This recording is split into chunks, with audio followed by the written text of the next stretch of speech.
You're listening to the Discussing the Resilient podcast, hosted by Aiden Smalley and William Reid, a competitive 40k podcast for the servants of Nurgle and the fallen 14th Legion.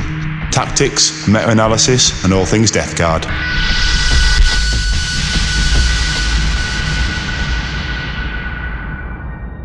Hi guys, welcome back to another episode of the Discussing the Resilient podcast, episode 5 I think it is now. I genuinely have forgotten, I think it's 5. I'm actually going to Google my own channel. Give me 1 second. It's 5 or 6, I know that much. And this week just back to me and Aidan. Big thanks again to Gareth for coming on last week as our special guest. Obviously, first person in Arcs to have gone undefeated with Death Guard. So yeah, big thanks to him again. And obviously this week we're back to me and Aidan, so we're going to run through a bit of a catch up on Manchester GT, which was the big event we talked about last time, where types have been ruled out, which meant some last minute sort of list change after we finished the podcast. Yeah, we've got Aidan's got some stuff to run through there, and I did quite well at the event as well. I went 4-1, so I'll break down a little bit about my games. You did amazing. I'm well proud of you. Well done, dude. There you go, yeah, thank you. So that as well, and we'll talk a little bit about 10th, and obviously we've got an RTT coming up this weekend as well. I'm actually TOing this RTT, so I'm not playing in it, but Aidan is going to be there, so Aidan's going to try a new list, which I even don't know yet, because even though I'm TOing it, I haven't actually done the list. That's one of the other guys in the team who does that, so we're going to sort of break that list down on this episode as well. And and also an apology, when I listened back to the other one, there was a bit where I was eating the cherry bacon, and I did notice you could audibly tell I had cherry bacon in my mouth, so this time there's no cake in my mouth. There we go, guys, so apologies for that as well. How dare you eat a cherry bacon while I'm recording? yeah, just trying to stuff it in. But yes, I suppose, I don't know, should we go straight into Manchester GT, or should we talk a little bit about 10th first? What do you think, Ian? I think we'll go for the Manchester GT, obviously, as people who listened to the last episode know that me and Will were attending last weekend. It was last weekend, wasn't it? Was it last weekend? Two weekends ago now, I think it was. Was it two? Yes. Weekend? No, it was last week. Oh, no, it's 2 weekends. 2 weekends ago. 2 weekends ago. Yeah, you're correct. It's 100 miles an hour. Oh god, I know, right. So that is obviously a UKTC ran super major now, isn't it? It's massive. How many people was there this time? We had to use 2 rooms. 250. It was just under 250 people. I think it was 240 something. I know, because I was looking at my rankings at the end to see where I'd finished. Yeah. So it was quite a big one, but it wasn't as big as they can do, because obviously I've got some 300-400 person ones outside of London, but it was still a very big event. Yeah, and for anyone that doesn't sort of understand the UK meta, compared to the American meta, if you're in the UK, if you're a top player and you want to get to all the big events, that's about the equivalent of jumping in your car for maximum a couple hours drive, whereas in America you're looking at like flights and stuff. So let's just say there was a lot of big names, and there is always a lot of big names at these big UKTC events. So let's just say, Shark Tank. There was quite a lot of sharks in there. Not all sharks, don't get me wrong. There's still people that just go for fun. But it's such a variety of skill levels, and all the people that are going for the big points are there. A lot of people are going for fun are there. So it's not an easy event by any means. So like when Will says he got 4-1, that's like insane. Like, well done, Will, on that one. That's it. Well, when we come to break it down, I'll sort of caveat some things there, because the big events are weird, because obviously it's a huge pool of people.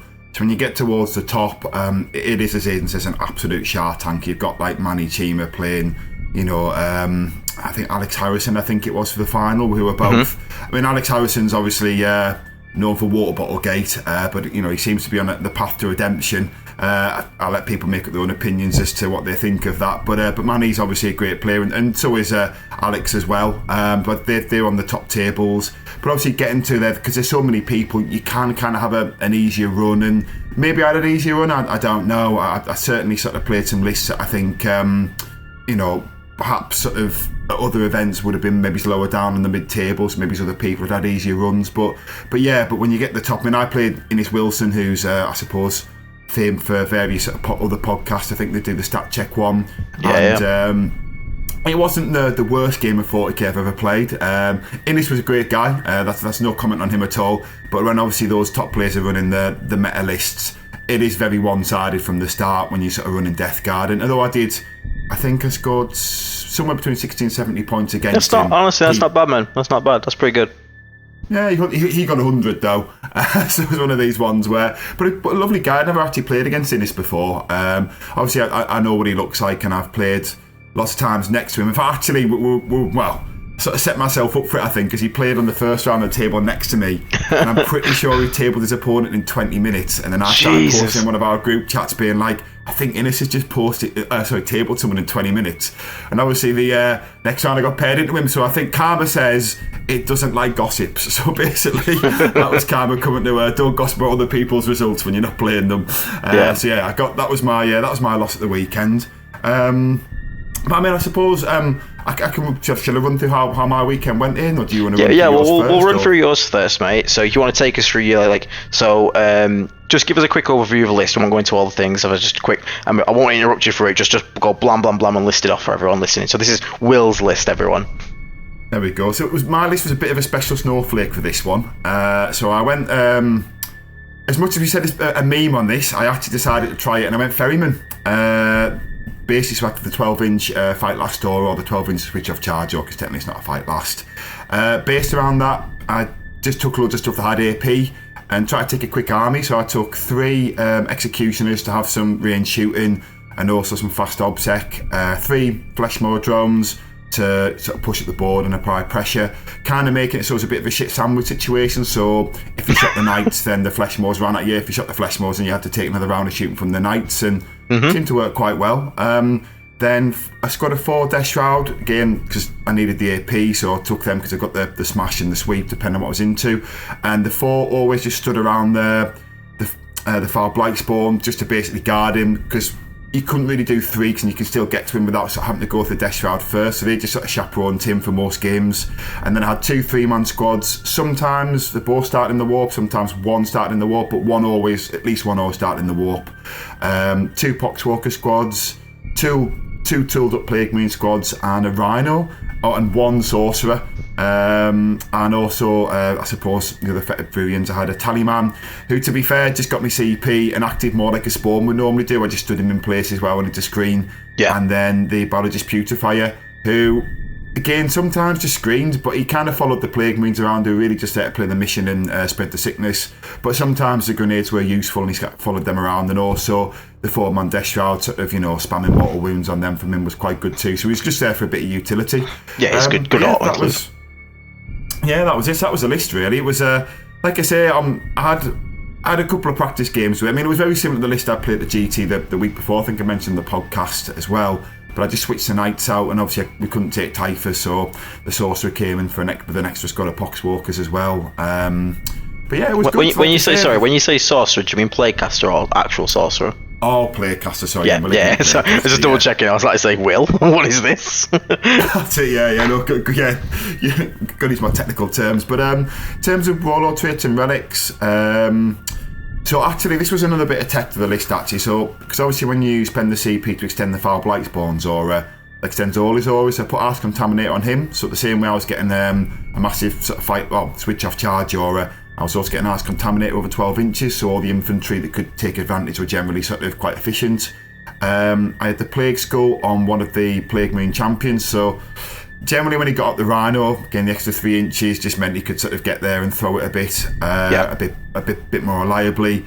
And then I feel like that might have been it, to be honest. I feel like there was another Warlord trait somewhere, because I only started with 3 CP. I'm trying to think what the other one. The Ferryman. No, I didn't take the Warlord trait because I have in charges. Okay. It's the Foul Blight Spawn's relic, isn't it? I always forget that's. Oh yeah, Stench Bats, yeah. So it's like I say, it was a simple list. It was a bit of a pressure list. The idea sort of being that, it was very MSU, trying to sort of put pressure on people, trying to make them spread out.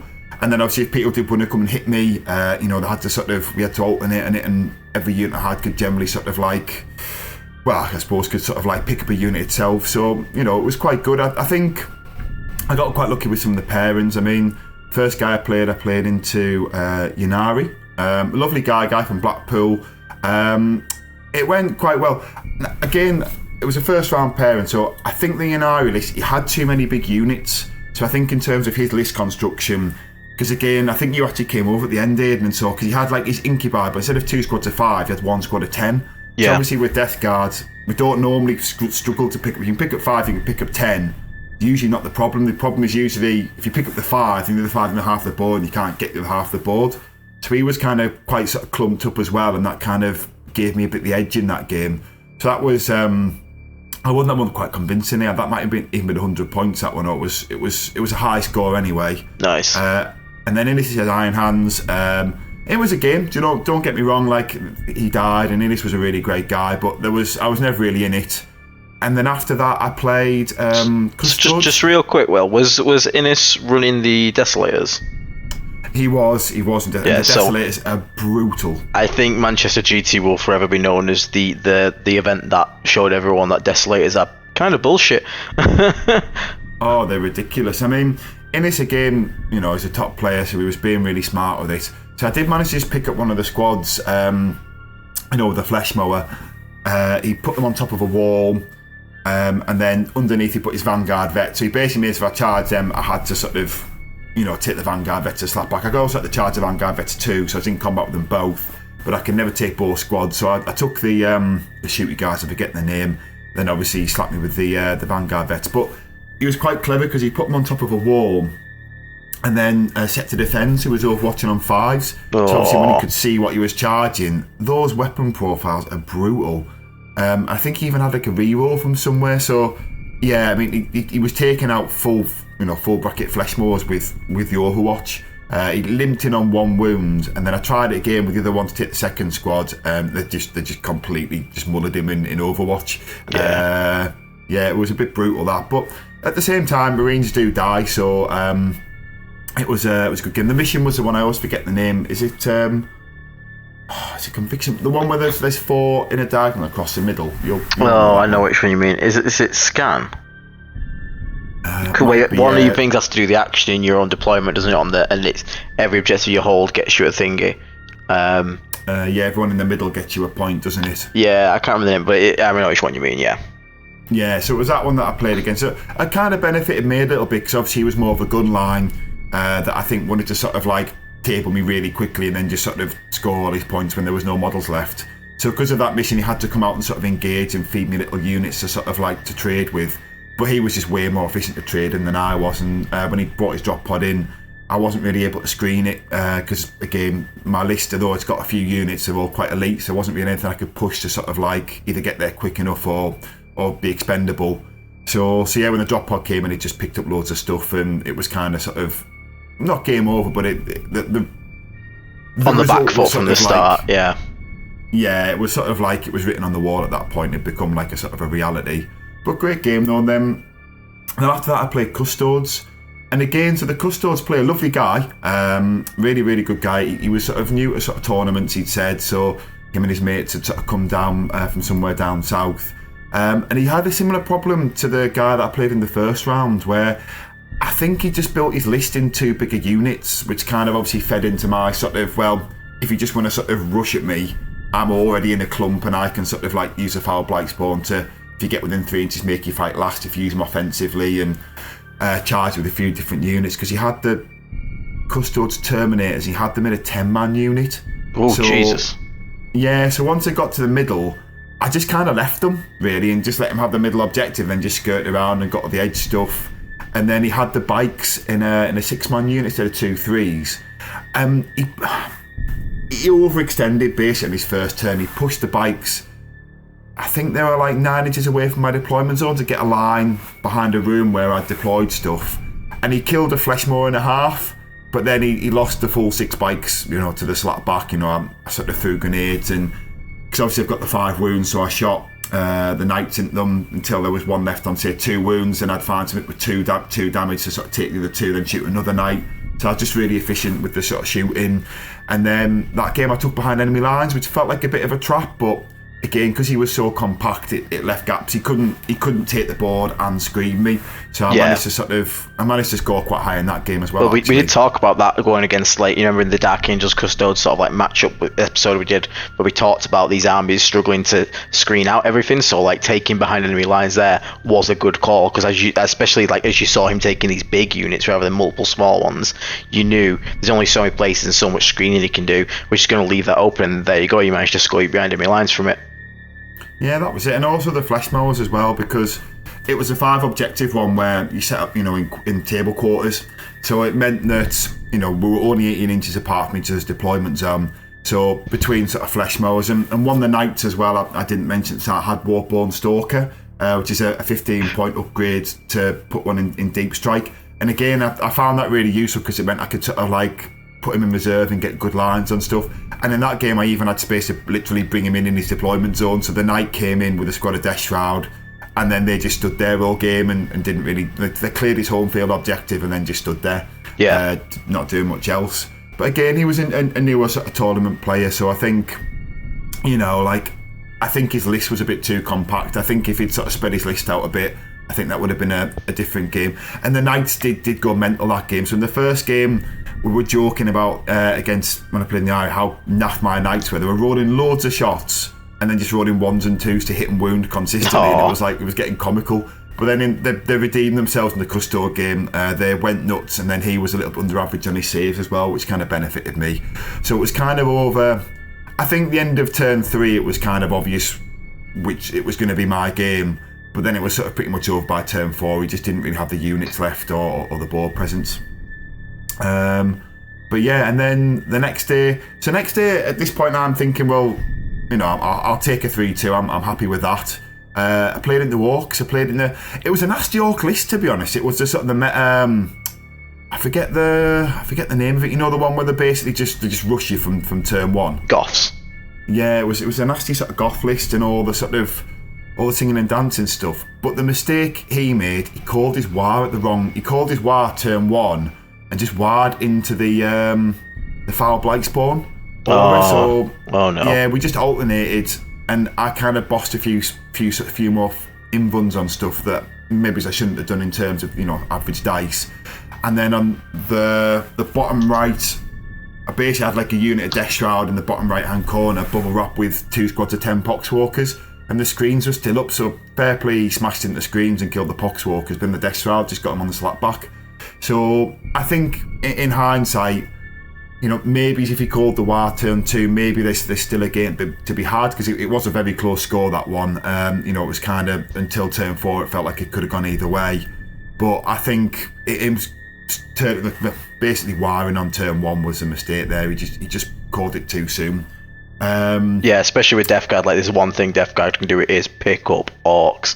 I played against a similar sort of matchup back in, and it was Nephilim, to be fair, but the same sort of pressure list, and he went all in, and don't get me wrong, he wrapped like a rhino, and then he killed a squad of 5 marines, and all my primary was gone. But then the Death Guard slapped back, because we have the grenade strat, the spilling damage strat.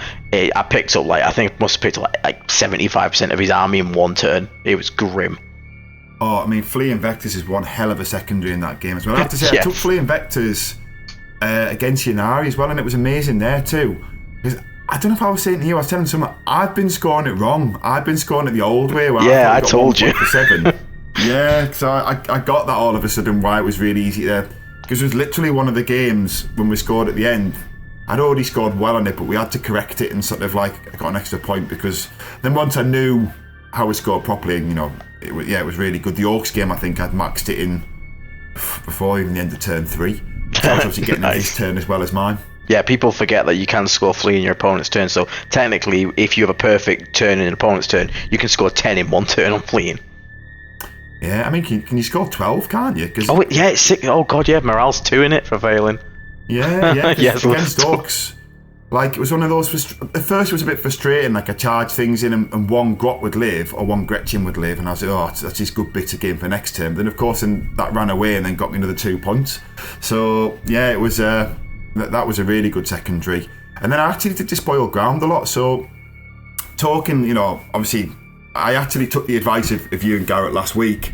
Talking about sort of looking at the game state and being like, well, what can I do here? And I literally looked at the board with the auction and was like, well, I'm going to have to just try and table him. Mm-hmm. So I took despoiled ground and thought, let's just see how much we can kill at the end of the game. If I've got some units left, then I'll score. And yeah, I think I got 12 in that game on it. It was 9 or 12. Nice. Because again, I pretty much tabled the orc player, apart from Gretchen, and I think Gaz had 3 wounds left or something. So that worked really well. And then the last game was In Drakari, so I think this is where I got lucky with the pairings, to be honest. I think, you know, the first round, the first 3 rounds of these big events, it is an absolute lottery. But then when you get to your last 2 rounds, that's where it kind of sort of becomes a bit more sort of tight. So at that point, obviously, I'm going into the 3-1 players, and at that point, you know, you generally, you know, you're not going to be facing Manny or one of those sort of like top tier guys because they're all undefeated at this point.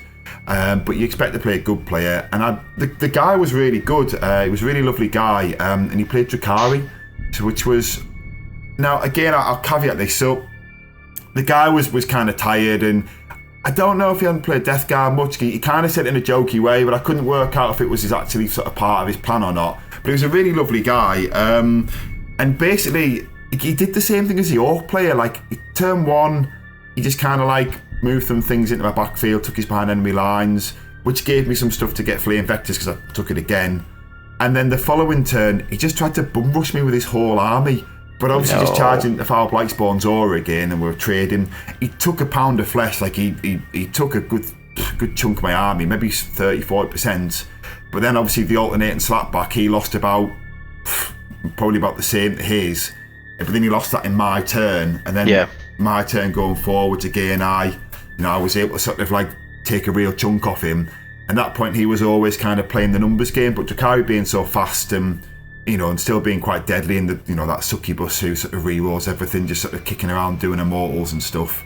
Like he still made it a game, and he set this one play. So after I got a bit salty with him at one point because he outplayed me and a thing, and I didn't see it coming. I set up this thing where he was in combat with 2 units and a flesh mod. The flesh mod lived on 1 wound, so I was like, right, I need to work out how I can make one of these units fight last, charging the other one, so flesh mod still get to swing and maybe live on 1 wound and get another round of him. And he had a character that he basically piled in. I just hadn't seen it coming. I was like, I'm not even sure you can do that. And I got a bit like testy with him, and he was like, come on, you definitely can. I was like, oh yeah. So I apologised to him after the game, and we did still have a good game. But yeah, like, I feel bad for him. So if he does listen to this, I don't know if he would. But yeah, sorry mate, you were a great player, and I hope we still had a good game. And that was me sort of, because at that point I wasn't expecting to be in a position to get a 4-1. I was kind of hoping it would come off, which it did. But apart from that, we had a great game.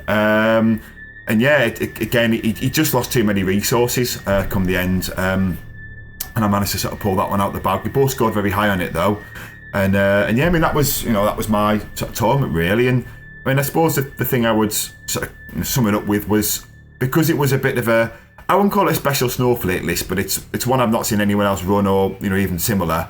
It's made me sort of test some other lists that I thought I kind of written off on a battle scribe for a bit, and I tried them this week. I tried like a gunline list I'd written, and it still worked well, but at the same time it didn't go as well as I'd thought. But I think I wanted to sort of say, like, if you've got something in your head, sometimes it's worth trying it. I'll be honest, I try a lot of wacky lists, and more often than not they are naff. But this one seemed to pay off, and I'm going to keep using it. It feels strong. It certainly feels stronger than what I'd run previously. So yeah. Awesome. That's good to hear, man. I'm really happy that you went 4-1 on it. Obviously, where did you finish overall, was it again? So because a lot of the other 4-1 guys had scored a lot higher, I think I finished maybe 39. That's still really good, man. So well played to you, man. Well played. That's really good finish. 4-1. Like most people dream to go 4-1 some point. So you should be very proud of yourself for that one. Yeah. I'm proud of you. I've had 4-1s in the past, and then I've had quite a few 3.5s where I normally take a draw. But yeah, it was good. But someone else checked the stats for me, so I can't work out how Frontline Gaming are doing the new ones. And I think they said I think I'm first in the UK for the time being, and 10th in the world, just off the back of that result, pretty much. But again, that's short-lived until someone, like Garrett or yourself, pulls out another big win. So yeah, but it was good. Like I said, I hadn't expected to do as well, and so yeah, hopefully other people listening. So I'll be honest, I did feel like it's, doing this podcast with you, Aidan, also listening to Garrett last week, I'm also picking things up, I'm also sort of learning, and yeah, you guys give me some good ideas and put them into practice. I definitely sort of notice a difference. No, it's good to hear, man. You definitely, as you play and you seem to be getting a bit stronger, and like you said, you like to experiment a lot with your lists, and I'm glad you found one that sort of seems to be gelling with you a bit more, and you're having success with it, especially when it's one of your own design. It feels pretty cool as well, doesn't it? Yeah, definitely. I just like the sort of at the start of the edition, I was running 3 flesh mowers and Morty, and then I dropped Morty for contemptors. And I liked that forward pressure, and it felt good to have that back rather than sort of sitting trying to tempo and trade. So yeah, it felt really good. But you know, let's say about your experience, because I know you. Yeah. I think it's a bit of a high, but I know you had well. Let's run through, because I know you were a bit frustrated with the event, weren't you? I was massively frustrated with this event, and it's not the event's fault. There was some from the event, but it wasn't the event was good. I want to say to everyone, I'll preface this. The event was good. Zach ran a great event. Everything was fine with that. The Typhus decision last minute had more impact than I thought it would. I thought it'd be just a case of swap some things out, but I had to then mess around with some relics and stuff to make the new list work, and not having a single practice game with the change list really started to show, and it really started to irk me. And so we'll go through it anyway, and we'll talk about it as we go. So round 1, I got put into Chaos Knights. Before we do that, because obviously people listening, let's just have a quick run through of the list, because obviously of course, I think we ran through it last week with Typhus or whatever. So just so people know kind of the changes you've made and you know, and what you were dealing with, I guess. Yeah, so Typhus obviously had to get dropped because they made him illegal to run with 2 hours before deadline. Still mad. So I had to change my list, and this means I had to take a list that I didn't have any practice with. Now, the actual changes in the list were not huge, but when you actually come to playing it, it felt huge, and I made some massive mistakes because I'm used to certain things that were now not there. So Typhus was replaced with a Demon Prince, but he couldn't have wings because I didn't have the points for it. So I had a walking Demon Prince because I needed that second Psyker, just so I could do some Psychic and also play for Warp Ritual, which I did quite often in the original list with Typhus. Fun fact that I always forget, because I never run bloody Demon Princes because I'm so used to running something like Typhus, I forgot Demon Princes have to walk around buildings. And when you're planning for Warp Ritual and you're positioning in a place where, like, right, next turn, he can move, advance, get within 6 inches in the middle of a 2-inch advance, which I'll CP if I roll a 1, it'll be fine, and then cast Warp Ritual for the last 3 turns, solid and easy peasy. And then game 1, I went to do it, and I was like, shit, I gotta walk around this wall, haven't I? Yeah, so this is another good thing to caveat, just for the people listening, especially if you don't live in the UK. So the UK TC maps are fixed, so it's actually impossible to get within 6 of the centre and be in cover. So your Psyker, if you're going to take Warp Ritual, has to be in the open on their maps. So that's why, you know, Aiden's obviously had the problem with the Demon Prince. Which is stupid because it's such a core thing, like monsters count for one thing, but when you've not obviously ran a monstrous character for so long, these things escape your head, especially when you've practiced this list with a character that can do that. So that caught me out, and I started losing Warp Ritual, and I had to start planning my entire like sort of movement again. So that was one little thing. Another thing is, to make the Demon Prince worth sort of taking, I took my Fugaris helm off my Biologist Putrefier, and I gave him Revoltingly Resilient just to make him a bit better in combat, not so squishy. And God, did I regret that. Not in the sense that the Demon Prince was bad. The Demon Prince actually did really well. Like, I was actually surprised at how good and how tough that guy can be with just Resolving Resilient. So actually, props to the Demon Prince. He fought a lot of Custodians in round 2, and he took a Knight as well and was fine, because the feel no pain rolls, if you get hot on them, are gross. But I for sure missed my 9-inch Arch Contamp and Blight Grenade racks, because it happened in about, I forgot, 2 of the 3 games. Yeah, we'll get that. I dropped after day 1. We'll get there. You'll understand. Basically, because I would pre-measure everything, finish my movement, and then I'd swing. My guys would be 9 inches away from Arch Contaminate. I'd go full real scratch cam. He's like, what's the range on that? And I go to say 9, and then I remember in my head, I've not got the helm. And I had the movement. I could have easily put him within 6, but obviously I'm thinking in my head I have 9, because I've played the list so many times with 9.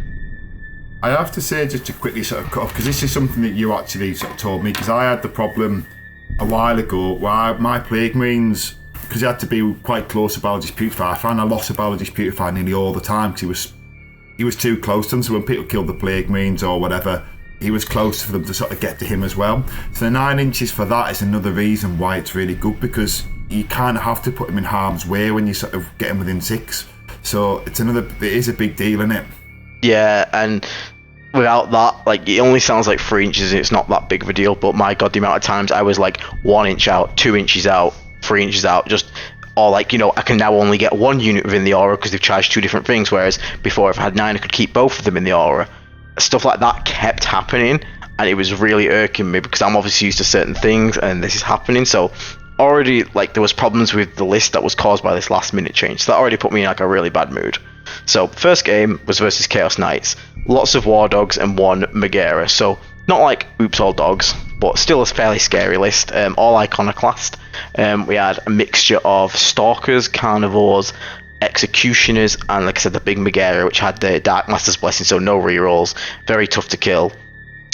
All the relics on it. Yeah, it's obsec, it counts as 10, it's got all the relics, it's got like damage free sweeps. It's gross. Now, against this, it wasn't actually too bad. The game didn't go too bad. I had a terrible luck this entire tournament with cleavers. This entire event, I got all my Plague Marines into combat multiple times, of which I was running 25. Oh yeah, sorry, the list, real quick. So yeah, Demon Prince Playcaster, 3 lots of 5 Plague Marines, 1 lot of 10 Plague Marines, 10 Poxwalkers, a unit of 3 Death Shroud, because I had to make the points, and my god, did I miss that 4th Death Shroud, as we talked about before, the magic number. Yeah, so again, I have the maths in my head for 4 Death Shroud, and I'm expecting him to do certain things, and that was now falling through. As I get, you can see the frustration already building. And then there was a Flesh Mower Drone, a Plague Burst Crawler, a Contempt Dreadnought, Tallyman Biologist Putrefier, and 2 Executioner War Dogs. So, as we're going against Chaos Knights now, it's fairly simple game plan. Gonna kind of focus down his Executioners because they're the biggest threat with the flat 3 damage. I'm obviously not a fan of the chain cannons and stuff like that, but War Dogs compared to Imperial are probably killier, but they're also a lot squishier. They do have access to -1 damage in close combat, but not from shooting. So my plan was to take out his long range shooting as a priority with like the Plague Burst Crawler, Contemptor, and my Executioners, and then basically from there I can outrange all the Stalkers, Carnivores, and just work my way around and melee anything that sort of comes to mid board. That was fine. It worked out. We obviously the fella, my opponent, was a lovely guy. His big knight started coming around a flank. Managed to get a grenade combo onto it. Dropped a couple wounds on it. Quite a funny moment happened where the knight, obviously with the Dark Master's Blessing, had access to the 2 CP for a large knight, 4 up to get back up. Oh yeah. Yeah, and he basically, after I'd shot it with everything in my army, it got to 1 wound in shooting phase, and obviously I didn't want it to get back up, because even if I charge it and kill it, it gets back up, and then it's gonna have a full turn of just messing me up. Even if it's on low, last bracket, it's gonna be a nightmare. It's obsec 10, it's gonna stand on my thing, not good. And then I remembered I haven't actually shot my Malignant Playcaster's bolt pistol, and sure enough, it flies in, it gets the hit, it rolls the wound, and he fails the save. He command points it and fails the save again. So I bolt pistol this big knight to death. It does get back up, and then it's promptly charged to death and chopped up. So thank God, crisis averted, saved by a Malignant Playcaster. Yeah, because you don't have to. I don't know actually. So it did get because it got in the shooting phase because you killed. Yes, the exactly. Right, I get you. Because it's the end of the phase, it gets back up. So I needed it to die in the shooting so I could then melee it. Once that went down, my War Dogs started rolling fairly hot. Picking up his Executioners, because I've got the hitting on 2s against the vehicles. I'm dropping all his toughness to T6, which is a great breakpoint for the strength 7 on my autocannons. I'm needing 3s to wound him, he's needing 4s to wound me. Just managed to get the good trades off basically, and a fairly decent game. Not a huge fan of playing against knights in general. I'm just don't enjoy the matchup that much, but the fella was perfectly fine, game was fine. Round 1 pretty good. So at this point, not too bad. Round 2, I had Custodes.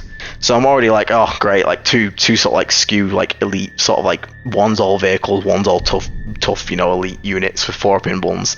So I was like, oh man, what I'd do to fight a normal army. But it's an MSU Custodes, so lots of minimum units. We had some minimum bikes. We had a very big mix. We had the guys with the jetpacks, Terminators. Another one you mean. I thought I could remember the name of the guys at Jetpacks, but yeah, so I continue. Yeah, so he was running Shadow Keepers though, so he didn't have the 4 versus mortal wounds. That is gonna be painful for him. So, as we start, he goes first, and I think this was another case of he's not played against Death Guard much, because did he go aggro turn 1. He just ran into all of them, because he was the one with the 4 points in the middle, as you said before, on the diagonal, and he ran all his custodians into the middle. Literally every single one of them was on the middle point. So I had a lot in my face turn 1, but it also meant there's about to be a lot of turn 1 charges from me. And in the first turn, I think I did like 7 charges, which was, pretty nuts. But I also managed to shoot everything. I picked up, what did I pick up now? 6 Shield Guard, 6 Terminators, 3 of the Wing guys. I got so many shots off. I got a full grenade combo, flash outbreak, playoff, and then charged multiple units in. And I just don't think he kind of understood the amount of damage Death Guard can deal if you go with that brawl. And every time I shot something, I made sure I'd make it really awkward for him to use his defensive strats. So my Contemptor popped out, and at first I was like, okay, I'm gonna put all my Volkite into this guy, but then I'm just gonna shoot the 2 rockets or something else. And he was like, oh, okay. So then he was debating, what does he want to do? Was he transhuman? And then he'd transhuman 1 unit, but then he put -1 strength on another unit. So there's 2 already gone, but it's on 2 different units. So the target he put -1 strength to all shooting on, I was like, oh, okay, I'll just shoot with the War Dogs, because strength 7 or strength 6 versus that doesn't make any difference. So cool. So that's effectively neutered versus them. So that was now their target. I did have I had Warborn Stalker on my War Dog as well, and it's very, very useful. You don't use it every game to put them in Deep Strike, but just like your game versus Custodes, I put mine in Deep Strike this game, and he came in a corner of the map, and he had line of sight to behind all of the Custodes terrain, and he had no way to deal with it. It was either, you come and walk over and melee this night and leave all your objectives, or you ignore it, and it's constantly putting flat 3 damage shots into the back of your guys, and it did all game, and it was picking up so many models. They're good. I think the Warborn Stalker, if you've got 15 points spare, of course, if it's a case of having it or not having it, it's not a deal breaker. But it is really good, especially if you do go for the 3-man squad, because I've got it with mine on the 3. Because they're really hard to hide as soon as you put the 3. 2 you can generally hide quite easy, but it's always the 3rd one's going to be his arse sticking out. So I took it more for that reason. But then, like you say, getting the lines and bringing it in and making people have to screen and sort of second guess themselves to be something really sort of out of line of sight. It's really good. It's the mind games of it as well, isn't it? Yeah, exactly, and it's just when they can't screen it out, it can be so lethal when it gets one of those nasty angles. But yeah, this game, when it was against Custodes, I had really annoying turns when he rolled all of his 4-ups. Then there was the turn where he just rolled no 4-ups, and that's kind of how it kind of goes versus Custodes. My War Dog's first turn shot a lot of, my one that was on the table shot a lot of bullets into a squad. He got quite lucky. The next turn, when my 1 deep striked in, I shot a group of, what's the Custodian Guard, but they have heavy bolters instead of swords and shields and stuff. They call it Sagittarium or something.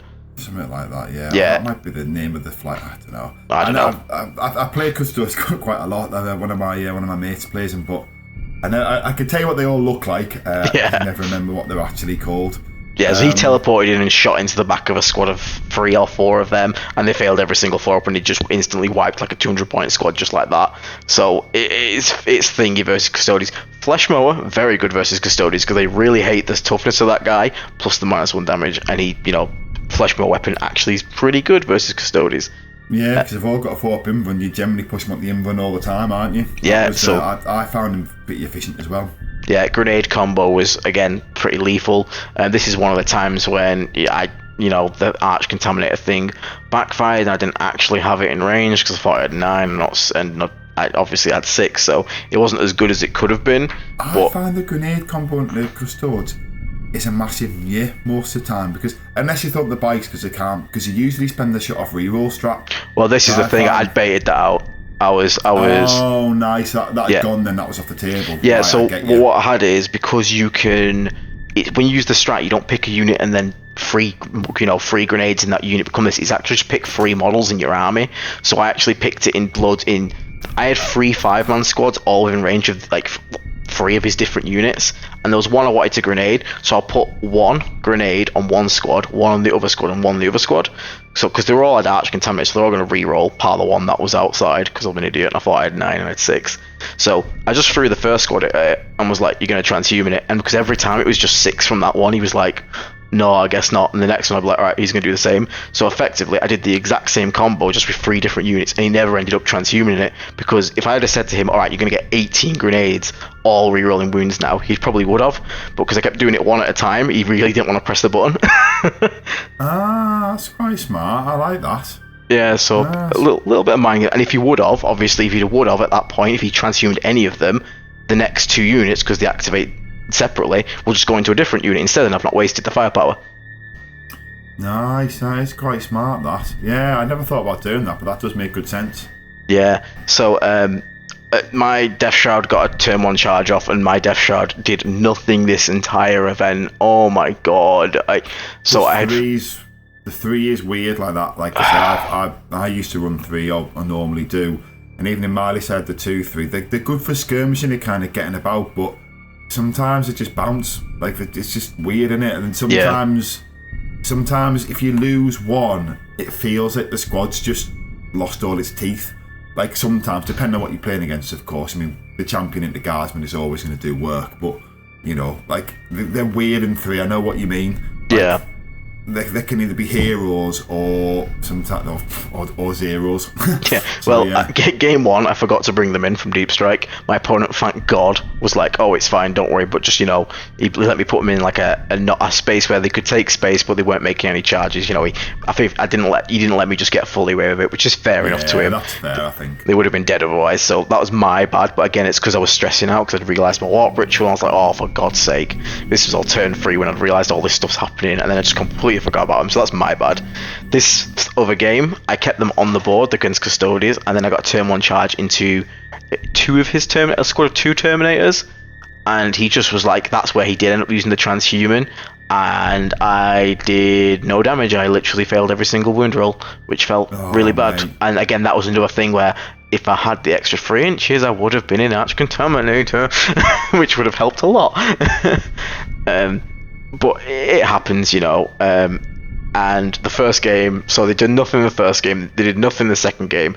They got picked up then after that because they got countercharged, but the countercharge worked because then I got my big 10-man squad into whatever countercharged them, and that was fine. So at this point, they have cost me 300 points over 2 games, and they have recovered 0. So great start. But yeah, fairly safe win over Custodes. Like I said, the guy, I don't think he was used to playing against against Death Guard. Didn't know the kind of damage they could do, and but lovely guy. And yeah, ended up that game strong. I took spread the sickness. Obviously, I took Despoiled Ground, and I ended up taking no prisoners. I actually walked over and saw your score sheet for that one. Yeah, no prisoners, which I was a bit worried about at first, but then I started picking up quite a lot of models, so I was like, okay, so I ended up scoring decently. Managed to max Despoiled. I did get to go second, which really helped, and that the Flesh Mower just managed to get into his backfield turn 4, and then just chop up some Sisters of Silence on his home, and you know, that was that. So again, at this point, I've not had a bad game. Don't get me wrong, but I'm very frustrated. I don't feel happy. I'm not enjoying myself because I'm playing like shit. Even though I've won, I know I'm playing like shit. I'm making silly mistakes. The list's throwing me off. I'm getting very frustrated at certain things, and I can just feel myself getting annoyed. So then we get our round 3 pairing, and it's fucking Triptide. And I just roll my eyes, and I'm just like, oh, for God's sake. So it's Triptide, Crisis, Double Commander. Brilliant. Yeah, so for the people who at home, by the way, who maybe don't sort of know the abbreviations, it's Tau with triple Riptide. So it's basically like a good Tau is a gun line, but it's a particularly brutal one. Yeah. So I'm already kind of like iffy on Axebone because I've run into multiple armies now that always have invulns, because obviously Knights always have invulns from shooting, and then Custodians are all 4-up invulns, and now I'm against another army where every single unit model in the army's got a 4-up invuln, and I'm playing with like Plague Marines and stuff, and every army I've been against has been AP3, AP4, so I've just not had any saves all tournament. Like as soon as something connects, I'm dead. And it's really starting to like annoy me. Like, we'll get into this when we talk about 10th and my hopes for it, but like, at the moment, even though the game might be in like the mega balanced state, and I do believe it is in one of the more balanced states it's been, I don't like the current lethality of the game. Actually, one thing I will say there, it may be a good part, I meant to say this at the start. The point of recording, guys, this is Wednesday, this is the 5th. The reason I'm saying this is because obviously balanced data is expected this week. It isn't out yet as of the point of recording this podcast, so if you're listening to it and it's out and Death Guard gets some kind of buff, it's not out yet, so that's why we haven't talked about it. Just as a quick caveat in there, because Aidan did, I forgot to say that at the start.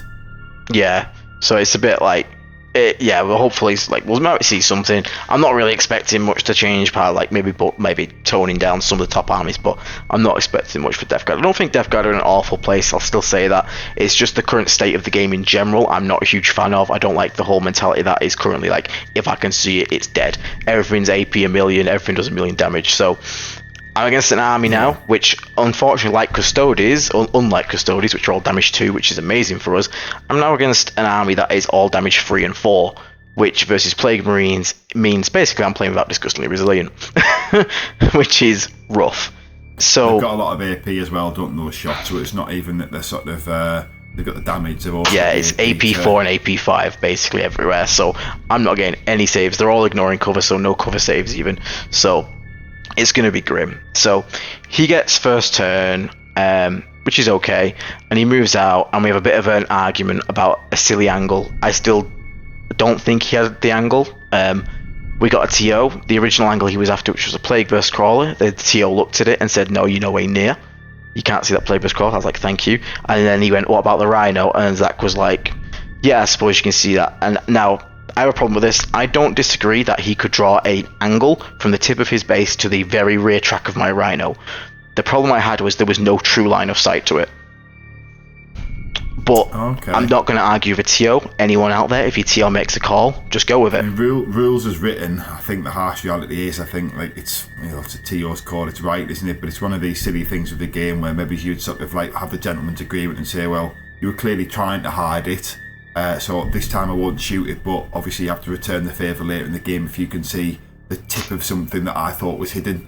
You kind of have that sort of like gentleman's agreement, because as soon as you start saying, well, that's exactly, well, I can see it right now, it's a tiny millimetre I can see, and you were clearly trying to hide it. As soon as you enter that game, and all of a sudden you feel bad to your opponent, because you always say, well, I can see that spike, and it's like, well, I didn't intend you to. Yeah, well, you didn't intend it to. Well, I can see it, and you did it before, so here's the dice, deal with it, kind of thing. And it's just a bad experience from that point onwards, isn't it? The thing that annoyed me is where my Rhino was originally in the building, you wouldn't be able to see the track, but then after his first turn, he looked at my Rhino and said, is that touching the wall there? And it wasn't as you put it in, but obviously, how like Rhinos, like the bottom of the base, like they kind of lift up a bit on the track to go forward. Because obviously, like the Rhinos, like it's flat of the track is on the bottom, and then it lifts up, doesn't it? It comes off the ground. Yeah. And technically, when I looked at it again, that would have been over the ruin. So technically, it would have been. I don't know if that counts as touching or not. Aidan, I'm going to tell you a rule in here that you'll hate. That's fine. They'd ruled that in the FAQ because the Dark Angels, the Dark Eldar player playing the last round, he had his raiders poking over the thing. Poking over the line, and he said unless it actually pokes through the wall, it's fine. They'd ruled it that. Oh my god! Because people were exploiting it somehow. There was some kind of Space Marine exploit with it or something where people were. I didn't really understand it. I think it was to do with like combat or something. I don't know, but he explained to me why it was. At first, I thought it was bullshit because I thought he meant he could poke his raider through because the base at the back he couldn't. But apparently they'd made some weird ruling where that actually would have been fine. Right, that's really annoying. That ruling was. It didn't actually come up in our game because we'd sort of pre-agreed it, but yeah. So, well, obviously I didn't want to get shot from through the building because that was not my intent. So I was like, oh, okay, sorry. So I nudged it back like half an inch, and then obviously now he's drawing half an inch to the back of the track that you can now see from it. So, yeah, and like the reality is like that thing was meant to be hidden, but. Judge's call, I'm not going to argue, but it didn't set the greatest tone for the game, like arguing over like the silliest little things ever. So he shot it, it was going through dense, we had a bit of an argument about dense, had to explain to him that, dense, you have to draw a line of sight to the entire model, and not go throughout dense. So it can be from any point of your base. That's fine on model, but it has to go to my. And it did obviously for the front half of the track go through dense. So I had to get the book out and show him and whatnot. Whatever, it's fine. So he's hitting me on 5. So I was like, that's not too bad. That's not too bad. What then I found out later, he was using the Nova Charge profile, despite having the Feel No Pain Nova Charge on. So he was having 8 shots instead of 6, but also having the Feel No Pain. He was also telling me his plasma rifles were 48-inch range when they're actually 30-inch range. And I should have just double-checked this stuff. It's like, don't get me wrong, I should have double-checked it, but hey-ho, it is what it is. I did check it halfway through the game, but I can't now go back to be like, well, my Rhino should be alive then, because those plasma rifles finished it off. Yeah. It's one of them things, isn't it, where, sometimes you have to give people benefit of the doubt, and maybe someone who... Yeah, like, you can't spend your time checking everyone's rule all the time, and, yeah. So I'm already, I'm not in the greatest of moods at this point. So... he kills my Rhino turn 1, which obviously is not great because now I don't have my big play to be able to reach out and to challenge anything. But he has exposed 3 of his Riptides, so that's pretty good. So in my turn, I move out all my stuff and I shoot all my Executioners. So both my Executioners shoot his Riptide, my Contempt Dreadnought shoots his Riptide, my Playboy Scholar shoots his Riptide, and I do 1 damage. He made World of 4 pin buns in it. Yep, the World of 4 pin buns. So I was like, okay, that sucks, but it is what it is. But I've got now a Rhino in a really good spot that if his Riptides try and keep challenging their objectives they're currently at, next turn I'm going to have every single one of my surviving Rhino. I'm going to have about 15 Plague Marines in combat with them and in shooting range, and my characters are all there to give out Arch Contaminator, etc. like that. So it comes to his turn, he doesn't move the Riptides, and now he wants to shoot my shooting units. All flies in, I fail every single goddamn invul in the universe, I lose my Contemptor, I lose my Playboy Scroll, and both Executioners, which is grim for rolling, it's really bad. But I'm like, okay, I kept 1 Executioner on 2 wounds, but still. I was like, okay, right, it's fine, because I've actually, in the last turn, I did manage to pick up both his Breacher teams, so he's got no more infantry. His Crisis have now all come down on one side of the board. Both of his commanders have used his once per game, Deep Strike Anywhere on another side of the board. I am happy at this point to now basically do some... I did more damage to the Riptides. No, sorry, forgive me. He didn't make all his saves this turn, it was this turn coming up. I dropped 1 Riptide down to 5 wounds and another down to 8. So wasn't the worst shooting. Okay. So not the worst. Sorry, I'm getting a bit confused now. So... I'm thinking in my head, right, okay, if I pick up these 2 Riptides in this turn, he has nothing else on this side of the board to challenge, so I'm basically going to take over this board. He's got 2 gun drones holding his home field objective. I have Death Shroud in reserves, okay? So I'm like, so, okay. So you feel you can clear them basically with that deep strike. I've held him really nice on primary so far because he's not had, OBSEC, his Riptides aren't OBSEC, so I'm like, right, 15 Plague Marines about to get out, do all the shooting. I've still got an Executioner here that can do some shooting, and we're gonna deal some damage now. We're gonna pick up at least these 2 wounded Riptides, and then we're gonna go maybe tag the last one, maybe damage it a bit. We'll see how it goes. So it's my turn. We go for it. We get all 15 Plague Marines out. We get them all within range of shooting, all within Arch Contaminator, all within everything. I'm gonna blow all my CP this turn. My Death Shroud come in so they can shoot all the Flame Gauntlets at the 2 gun drones. So these are just 4-up save, 1 wound gun drones, yeah? So I spray all my Plague Gauntlets at the gun drones. I get something like 8 wounds. He passes 7 of them. 1 lives on 1 wound. And then I fail that charge later on. So again, my Death Shroud at this point, I've killed a single gun drone. Irritating. But the main event, we're going to kill these 2 Riptides, yeah? So I have my War Dog, he's going to fire in. I have my grenade combo go off. I have Toll Keeper in range of all this because my Contempt did. I've ran him forward. Yeah. So everything's exploding 6s. Everything's rerolling to Incapacitate Terminate. A flash outbreak. So everything's got an extra AP. So these Riptides are going to be on their 4-up inbones. I'm going to drop everything onto him. So grenade combo goes into the 5 wound knight, yeah? Yeah. I put something like, 12 wounds on the thing. He passes 11 4-ups and then 2 Feel No Pains. So I'm like, okay. I mean, it happens. It happens. I shoot him with the plasma guns and the light launchers, passes all the invulns. Cool. I shoot the war dog at it. I cause 6 wounds to it, passes every single invuln. Great. So all my other units shoot into it, passes every single invuln. Yeah, at this point, we're on about 22. We're on about 22 invulns, and he's failed 1 and then passed both Feel No Pains. And the drones have passed 7 out of 8 4-ups. So at this point, I am on full tilt, but I'm like, okay, right, it's fine, we got the charge. I inject my mortal wounds onto my unit. I charge 1 5-man unit into the 5 wound Riptide, and 2 5-man units into the other Riptide. Now, I get annoyed here, because I say my Demon Prince is going to charge your other Riptide there, and he says, oh, I pre-measured that, he shouldn't be able to. I get out my measuring, and he's 8 inches away. Now, if he was 12 away, or 11 away, I can understand, but how would you get 8 inches away?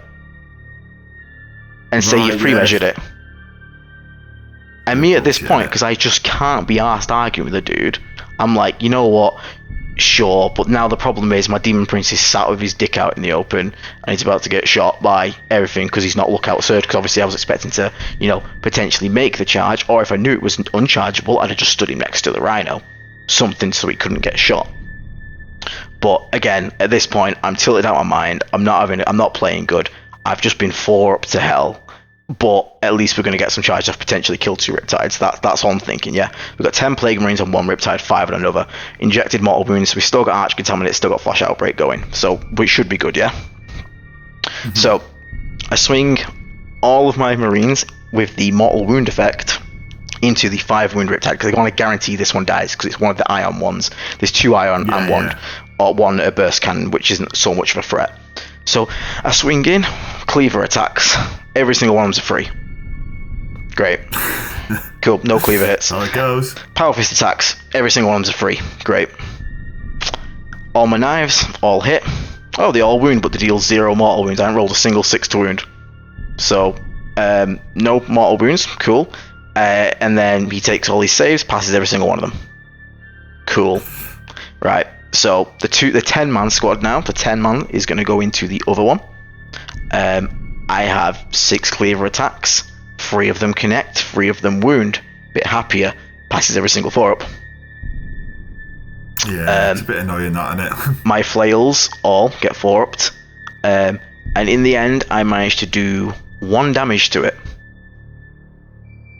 So, I have had my entire shooting turned.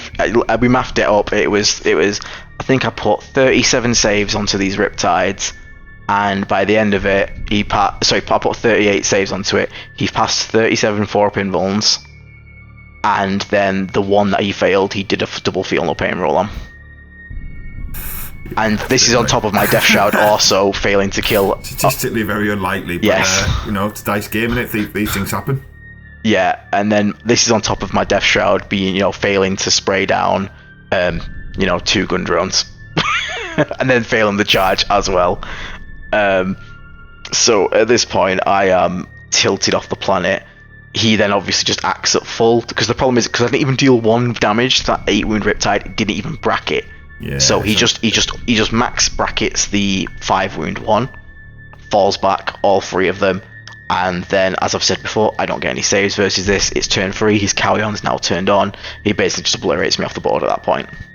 Yeah, I mean, when you bounce like that, you've committed to things happening. You're left in the open, aren't you? So the slapback's going to be pretty painful. Yeah. So what was the final score of the game then? I mean, obviously I know the final score, but so the sort of listeners know. Oh god, I don't actually remember. Have you got it on BCP?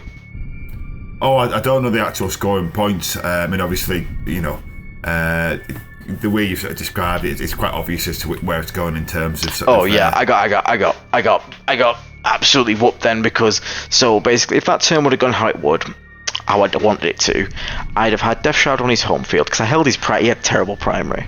I managed to hold his primary pretty well because he had no obsec, but after that happening, I basically lost all my despoiled, because he shot a single single Ion Tide back at my 3 Death Shroud, and I failed every single 4-up, and they all just died because it's flat damage 4. So I was like, great. Yeah. So the only invulns I got, I failed all of them. Like, I don't normally say the idea is don't blame dice. Like, always look for like ways you could have improved your odds you play. But like games like that, it's like, God damn, what did I do to you, buddy? Yeah, I mean, but it happens. I mean, this is the thing, in it. You know, it's obviously pretty frustrating. It sounds like you've had the sort of, you know, the extreme side of that, and you know, I suppose it's one of these things where maybe it's because it's sort of frustrating. You know, you're not comfortable with the list. You know, there's a few things there, and then maybe it's a sort of like the sort of maybe heated discussions over line of sight and stuff. They can sort of leave a bit of a bad taste in your mouth sometimes as well, especially if you feel that, you know, you on the right kind of thing. Because it just sounds a bit rough, really. I mean, you know, it was quite unlucky, I guess. You know, I suppose it's one of those things where, and those events, they are stressful as well, aren't they? They're long days, and you know, there's a lot of sort of moving around, people barging into you all the time because everyone's sort of shoehorned into the room, and it's always really hot and sweaty as well, so you know, it's a bit of dehydration and things. And so I mean, so at the end of that day, I'm obviously 2-1. I'm obviously feeling mega frustrated about that last game, about how it went. The dice rolls have put me on quite a hard tilt. I'm also like not enjoying my list and stuff like that. So I'm sat there, and I'm on the way home, and I'm not feeling great. I'm already like, oh man, I just don't really want to come back. I've been kind of feeling like not wanting to take events too seriously as well since 10th announcement, because obviously, you know, I'm a bit like, oh, 9th's coming to an end now. You know, I'm a bit like turned off at this point to 9th. Not that I'm not going to stop doing like content and stuff for it and going to events. Like, I'm still coming to your ITT this weekend, obviously, which we'll get onto in a second. But the frustration was built there, and anyone out there, if you're not having fun at an event, don't force yourself to play. Like, because the thing is, like, I knew at this point as well, I was becoming like a salty opponent. I wasn't being a nice opponent either. Do you know what I mean? Like, my frustration was showing, it was rubbing off, and it just wasn't a good experience for anyone involved. Pairings went up, I opened my phone and I saw Chaos Knights, and I instantly hit the drop button. Now, I'm a dumbass, because if I'd actually scrolled down, that was just a super heavy auxiliary, and it was actually World Eaters. But I mean, World Eaters is still a tough game. I mean, you know, it's a fun game though, to be fair. But I hit that drop button just because I wasn't having a great time. So for everyone out there, I do apologise. I do regret it. My girlfriend has absolutely ripped me to shreds about it, calling me like salty boy and whatnot, and taking the piss out of me. So like, not happening again. And obviously for content wise, I'm sorry for like dropping guys, but I hope you understand, like, I just wasn't enjoying myself. I wasn't having a fun time. I was there to pick it up for us both this time. There you go. Yes. I got the result that I think I expected you to get. And to be fair, you know, with your drop, you got the result I expected I'd get. So there we go. Maybe I got your luck. That's what it was. You know, things rubbed off into my favour this time. But you mentioned there, you know, about, you know, obviously other events and things like that, and obviously, so my teams, me and Aidan have mentioned in previous ones. I'm in a team called Team Stonehammer, and they're in a team called Team Spunk Hive, we call them all. Manchester Warhammer is what they're really called. But we run events with both our teams run events in Manchester. We run one to Element Games, and this weekend we've got a 40, I think it's 44 people out. 44 person big RTT. Bloody RTT. It's big for an RTT, but there's a big local player base for Element Games, so there's a few sort of like, you know, good players there always will be, but there's a lot of sort of more casual guys who might be playing this RTT as their only event for the year, for example, guys that we know and, you know, sort of enjoy spending time with as well. But obviously I'm not playing in this one, I'm strictly TOing it, but and I haven't actually looked at Aidan's list because, you know, I'm more sort of I deal more the terrain and sort of go down, set it up, and on the day I'm the one who sort of has to shout up and down the hall and make sure everyone's behaving properly and things like that. Not behaving, but deal with rules queries. But so I'm actually seeing your list in, so you know, let's run through it, because you've alluded to me, because I know you've been trying to get me to have a look at it because you want some kind of reaction, I think. So go on, let's have a live reaction on this, because I am kind of curious now. I'm expecting something really wacky. Okay, so we're playing Inexorable, yeah. Okay. So we have a Malignant Plaguecaster with the usual Relic Grenade, so nothing spicy just yet, yeah. We have 2 units of 10 Poxwalkers, again, nothing spicy. Then we have the 10-man Blightlord Terminator Brick. Oh, I bet Garrett's ears are burning right now. Yeah, we're bringing the Terminator Brick. And now we're also bringing 4 Death Shroud along. Nice, always a good choice. A good choice, yeah. And then we're bringing a Plague Surgeon. You mad? Possibly. Okay. Gonna see how angry you are at this player surgeon at the end of the second game. See how many sixes you've rolled. Yep. And then we're bringing a double flesh mower drone. So 2 flesh mowers. Very nice, yeah. Nice. A triple plague burst crawler. Okay. We're going back to the triple plague burst, but they're using flamers, Will. Okay, that's quite different. It's a little different, isn't it? We're also bringing Mortarion. What? Okay. Big man's there himself, is he? So there's no Plague Marines then? There's one extra unit. I've not told you the secret source yet, Will. Okay, go on. A Noxious Blightbringer. Right, okay. The bellboy himself. Is this with a relic, so on a tour once per game you can stop people falling back? Of course, Will. Okay.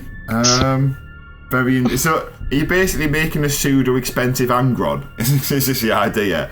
So I bet Angron more times going to pile into something that can't fall back because of the bellboy, and then he's going to bounce. But well, you can't continue your bounce because it's a one use unit the bell. But I'm very curious here. So go on, talk us through this. Is there must be a strategy here, or are you just taking units that you don't normally see just to run us through this? I'm quite curious, I've got to say. Okay, so I may have tricked slightly people. So the Plague Surgeon and the Noxious Blightbringer are terrible. 100% they are not good units. But this is to touch back on what we said about 9th edition's coming to an end, 10th edition soon.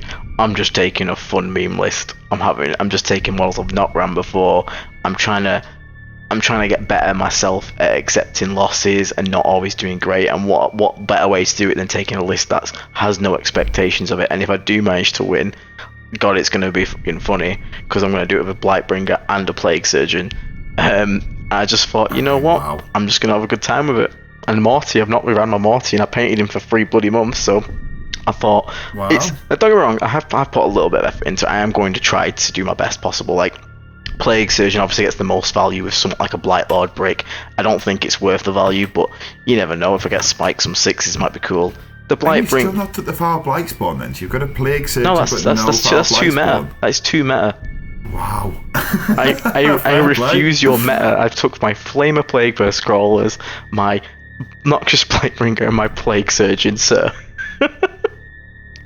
I'm very impressed. I mean, very impressed, scratching my head slightly a little bit, I won't lie. Wow, okay. I mean, fun fact here about the event as well. I don't know if it's because we run this podcast, because I've had a few people come up at Element Games who sort of recognise the voice and asked if it is us doing this. Apparently Death Guard are the most represented faction at this event, which I quite like. Yeah. So I think there's only 4 or 5 people, but out of that many people, 44 people, that's a big percentage. Yeah. So yeah, I'm interested to see how this goes for you then, Aidan. So there's no special tech then. It's not like there's any weird combos. It's literally the things do what you think they're gonna do, and the Plague Surgeon, you're just gonna see if you can roll 6 ups. So there is a little bit more to it than that. So obviously it's a high pressure list. We're running the Flamers and the Plague Burst Crawls, because I'm going to literally chuck 3 Plague Burst Crawls with Flamers on it, 2 Flesh Mower Drones, Mortarion down your throat turn 1. Then it's going to get backed up, obviously, by Blight Lords, which are moving that extra inch faster. Got to keep that speed up. 6-inch move, wow. I know, right? 6-inch move is going to be great. And then we're also, if you choose to then shoot the Blight Lords instead of the other things, they're also going to get a 6 up. Feel no pain. It's not great, but it's somewhat to discourage you from shooting them. So the idea is, if you advance them, you get 2 though, don't you? Is it not +1 inch move and +1 inch on the advance as well? Mate, you're acting I read that profile. I just locked that guy in. Yeah, man, I haven't read that data sheet since the book was dropped. So I'm sort of I'm pulling this from nowhere. I know you don't get one extra inch on the charge there, which is a common mistake. That would actually make it useful. Because I've seen people do that on battle reports. It's just advance and move. Yeah, see, that would make him good, sadly. But yeah. Wow, fair play. I'm quite curious how this goes. I mean, obviously, on the next episode we'll have to do a breakdown, and I suppose as a TO I can maybe come and hang around your table maybe a bit more than others, and maybe I can break your games down next week. So I've got Black Legion round 1. It is Ben, so it's someone that we do know and I do play with a lot. So if he loses to this, I will never let him forget it.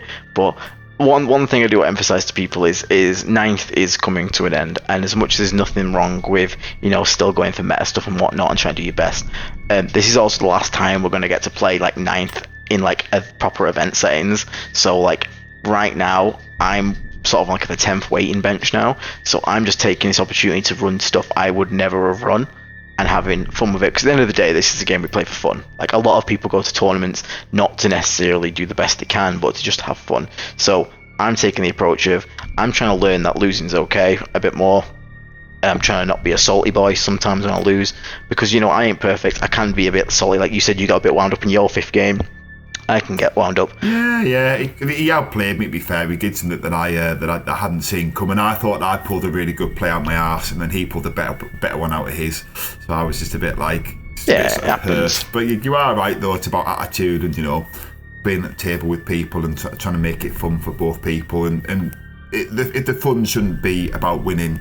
Because if you're both there and you're only going to have fun if you win, one of you's not going to have fun. Exactly. So this is why I'm taking this list. It's not a good list, and I please anyone out there, please do not copy this list thinking it is some secret tech.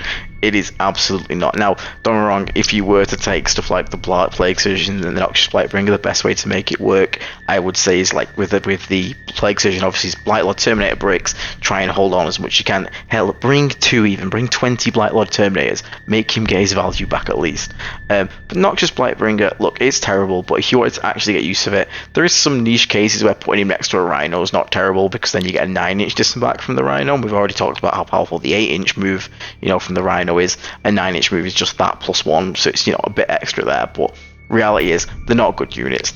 There's no secret tech or sauce that I can use to make them good units, but I hope you join me and look at the results, and we'll come back here, and I'm obviously going to be 3-0 with these 2 amazing units that I definitely haven't just shit talked.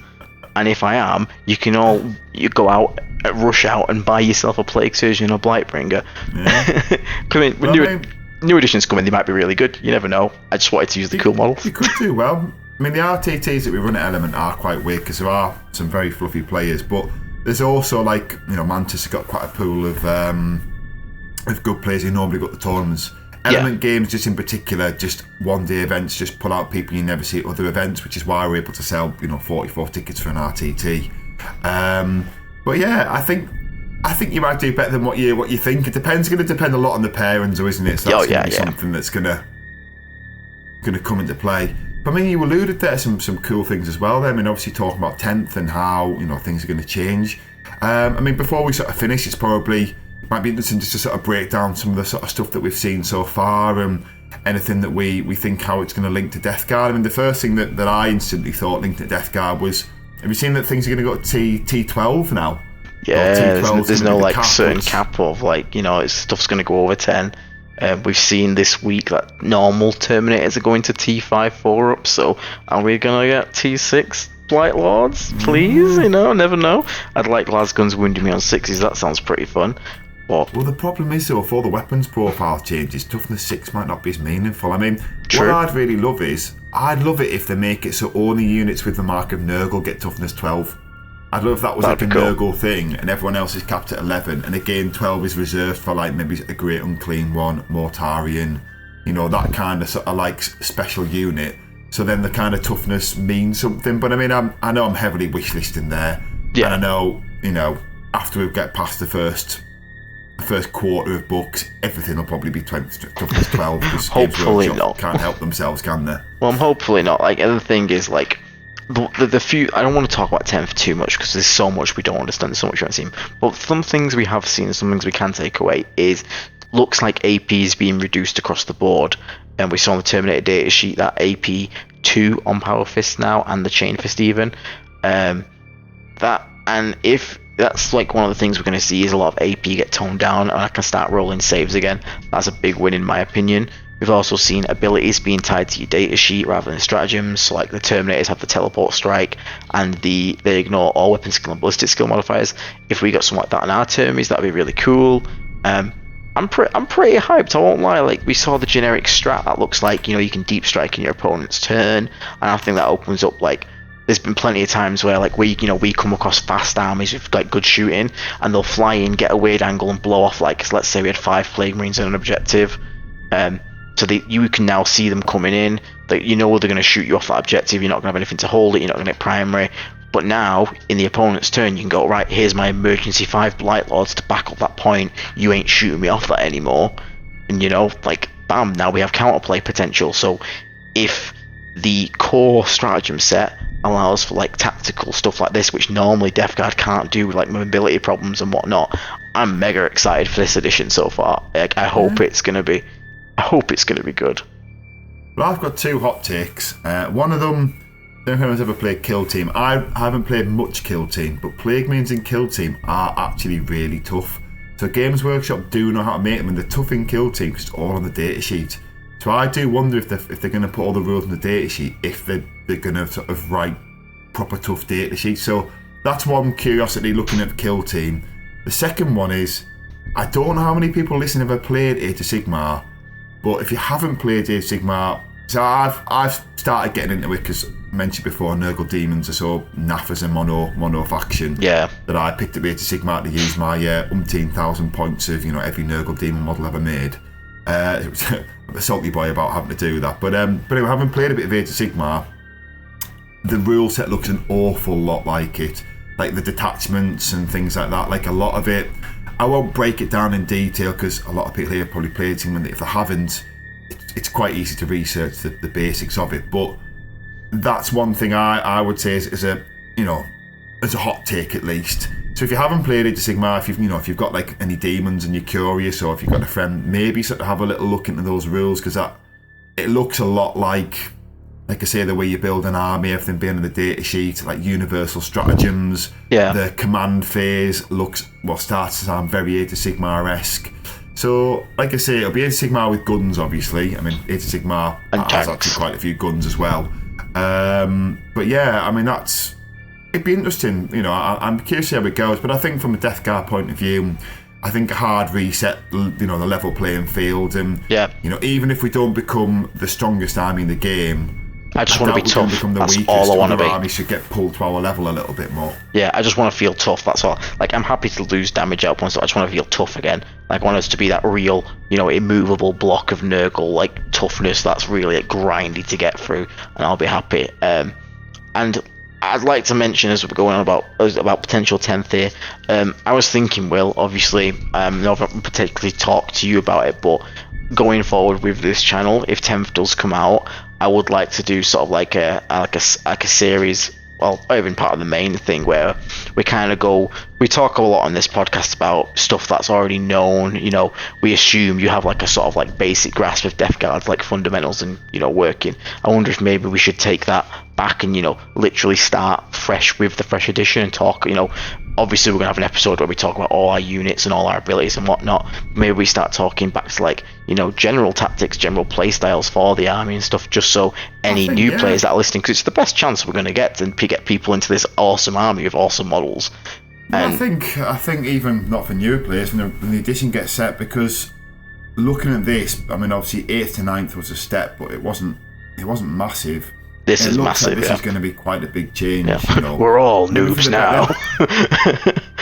So yeah, I agree with that. I think that's something we can definitely do, and there'll be the good chance to sort of deep dive things, and as each codex comes out, kind of talk in detail, and and I have to say one thing as well, especially for the newer players, because I joined or started playing again after being a kid at the end of 8th, so coming into 9th, we don't want to be one of the early books, guys. Like, let's be real here. Every edition, we were one of the first in 8th, because when I joined, we were already a weak book and everyone was saying so it was the earliest, and obviously we were an early book in 9th.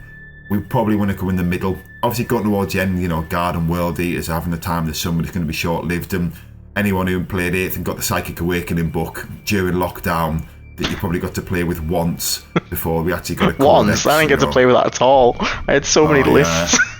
I was so sorry, like, why did we get the last Psychic Awakening book in an early codex? Surely, like, anyone with a brain could say, well, you've got that book, that'll tide you over for 6 months. But do the other codexes? I was so excited to do stuff like 4 Up, Feel No Pain, Plague Marines, all this other crazy stuff, and I never even got to use it once. I bought the book and was like, lockdown, great. Yeah. I mean, this is the thing, but hopefully, I think we want to come out in the middle. Is my thing, because I think if we come out early, we'll have 2 or 3 months where we're like really on the meta, but after the first year, once we've hit the halfway point, we'll be struggling. We're not struggling, but the way power creep works is the damage or resilience, it won't count for much, because we're meant to be the most resilient army in the game, but you know that's working at the moment multiple times, haven't we? I mean, Tyranids eclipsed us, that's the one that always stung me the most. You're not allowed to feel no pain and -1 damage, but Tyranids are allowed it, and they're allowed transhuman in addition as well, when the Warriors were at the sort of at the peak. But anyway, salty sort of by the bys there. I'm hoping we do avoid a lot of that power creep, because obviously they're going about this like one rule in, one rule out thing. Obviously we'll have to see, the past has shown us like they can't resist power creep, but who knows, maybe I'm going to choose to be optimistic until I'm proven wrong, which I'm expecting to prove wrong, but I'm going to stay optimistic for now, because I just think it's an exciting time. Everyone's going to get excited, everyone's going to be wanting to try new stuff, and I hope that our listeners continue to listen and will join us on the journey sort of into 10th and join us on this ride towards the end of 9th, because I'm not gonna lie, anyone listening, don't expect me to be going and taking anything like super serious and whatnot right now. I'm super excited for anyone that still is. We obviously still want to talk to you if you win events, do well at events. Let me know how your event's going. The guy messaged me this week saying he went to his first ever GT. He went 2 and 3, which he's mega chuffed with, and he should be. Like, your first ever GT to go nice. 2 wins, really well done, man. And I'm still mega excited for like Death Guard in general. It's just sort of like, I'm done with 9th now myself personally. Do you get what I mean, Will? Yeah, definitely. I mean, I'm going to sort of keep competing as I've always done. But like I say, I've got a deep model collection, and for me, this is, like I was saying, this is the time to run the wacky list, like you are. But for me to run wacky lists, I've had in Battle Scribe for a while and test stuff, and yeah. If there's anyone out there that wants me to run something stupid, drop it in the comments. You want me to run like full demon engines? I'll do it. There you go. Taking suggestions. Well, once we get deeper into this and 10th is fully in the way, we might end up with a Patreon, Aidan. Maybe that can be what we do, maybe we can do like a 6-month sort of like patrons only sort of vote, where we'll write 3 stupid lists, and patrons can vote for which one that you're going to run. I say you because sometimes it'll be stupid, but I might just run them anyway, so it's not much of a sort of forfeit for me. But these are long-term plans. In the short term, as we've been doing, we just want to sort of keep talking about what's happening, and just keep sort of talking about our own experiences and what we've learned, and try and sort of hopefully sort of get people the same, and again, get some guys on who are doing well. I had a guy over in Canada who sort of, because I listened to a podcast called Stud or Scrub, and they were talking about a guy over in Canada who's been running Death Guard and doing quite well. I think it's probably player play, so maybe he's been getting away with some lists that we might struggle with over here, but I was going to try and see if I could look into him a bit and try and find out. So there are guys out there who are still sort of doing quite well apparently. So obviously if you're one of those guys, we want to hear from you. Even if it's been a 4-1 at a big GT, or maybe you've had a 4-1 and beat a top player. If someone beats one of the Art of War guys, obviously we'd love to get you on, even if it's just that one game, and hear how you took down Nick Nanavati with his busted meta list or something. Like I say, we're all here because we love, we've got a shared love for Death Guard. Yeah. And we just want to continue like the 10th basically. Yeah, definitely, man. So I think that we'll probably wrap it up here now then, and we'll let ourselves get off to bed and showers and whatnot for work and all that. But yeah, we're obviously. This isn't your job, Aidan. What? No. What do you mean? I live to do this. Cardboard box since we've done this, and I've just I'm taking the piss, obviously. But yeah, as Aidan says, it's a great place to leave it. So I'll do my sign off. Thank you very much, guys. Thanks for listening, and this will come up on Spotify and all the other ones that we've started getting them up on there as well. But Aidan, I'll let you finish there. Let you do the sign out. Yeah. So obviously, thanks for everyone for who's given us support and subscribed. 622 subs as of this recording, which is still absolutely mental. Can't thank you enough. Obviously, I know we had 2 different experiences today and 2 different sort of feedbacks. You can always tell I'm a bit down at the moment. Will's a bit more hyped for it, but don't let that affect you at all. I'm just excited for what's coming next, and I hope that some of the rest of you are. But don't worry, the content isn't going anywhere. We're still going to be mega focused, mega talk about Death Guard. There's still so much to cover, and obviously there is going to be way loads more to cover in the future. So stay tuned. Let us know what you want us to talk about. If you want us to, if you want me to try anything stupid, hell, why not? And yeah, thanks for listening, guys, and we'll catch you on the next episode then. Yeah, see you in the next one, guys. Thank you. Bye.